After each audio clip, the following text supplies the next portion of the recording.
बेयावनो आङो बे सान्थिपुर ओनसोलनि दुलाराय बर' फरायसा आफादखौ अनसायग्रा रायजो राजाफोरनिसिम आङो साबायखर जासिहरग्रोदों जे सान्थिपुर दालाइसा दुलाराय बर' फरायसा आफादा दिनै सानसेनि मेहेरगोनां हाबाफारि लानानै जे 2 बोसोरसालिया जुथुमा बेखौ दिनै खुंफुंदों। दा जोङो हाबाफारि बायदियै फुंबिलि समावहाय जे बड'फानि सावगारियाव बिबार बावनाय, दुलाराय बर' फरायसा आफादनि फिरफिला उरायहोनाय आरो मुंख्लं खाम्फायाव बिबार बावनाय बे मोनथाम हाबाफारिखौ लादों। बिनि उनाव जोंहा थान्दै मेल जागोन आरो बे थान्दै मेल जोबनायनि उनाव जोङो बे ओनसोलावहाय मोनसे सोलिबाय थानाय थासारि जे जेंना जे इलिगेल इनक्रचमेन्ट आयेन बेरेखायै हाग्रा दानस्रांनाय बेखौ जोङो लानानै जे ओनसोलनि लाइमोन आरो मेलेमजिबिफोरजों मोनसे जर'खा सावरायनाय जोङो लादों। बिनि आयदाया जाहैबाय हाग्रा दानस्रांनाया इयुननि खैफोदफोरखौ बरायनाय। बे टीमखौ लानानै जोङो ओनसोलनि सानसुमै आरो लाइमोनफोरजों सावरायनो जोङो 11 बाजियाव थि खालामदों। बिनि उनाव जोंहा गेवलां मेल जागोन।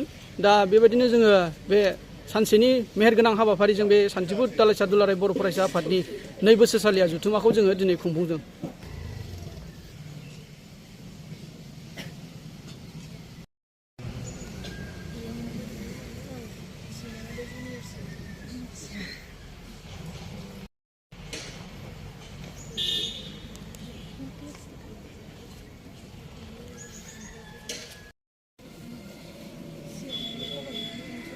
दाना बे समावनो मा आसाम सरकारा टेबोल टक नांथाबबाय थानानै मा बै हिनजावनि न'खरा उनाव जोंनो बड'फाखौ नांगौ होननानै मा खालामदोंमोन बेखौ एकदम फरायला बिदि खालामजानायाव माने गोसोखौ मा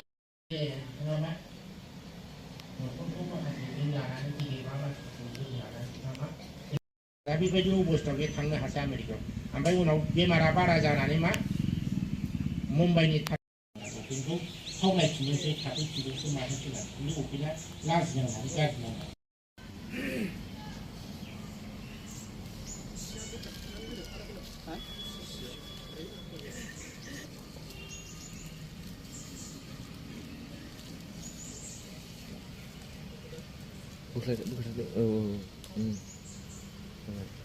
समाव बाहागो लानो हानाय दैदेनगिरि मान होनो गोनां बिथांमोनखौ आङो बे समाव बड'फानि सावगारियाव बिबार बावनो गोसोबा बे समाव आङो बावनो खावलायदों।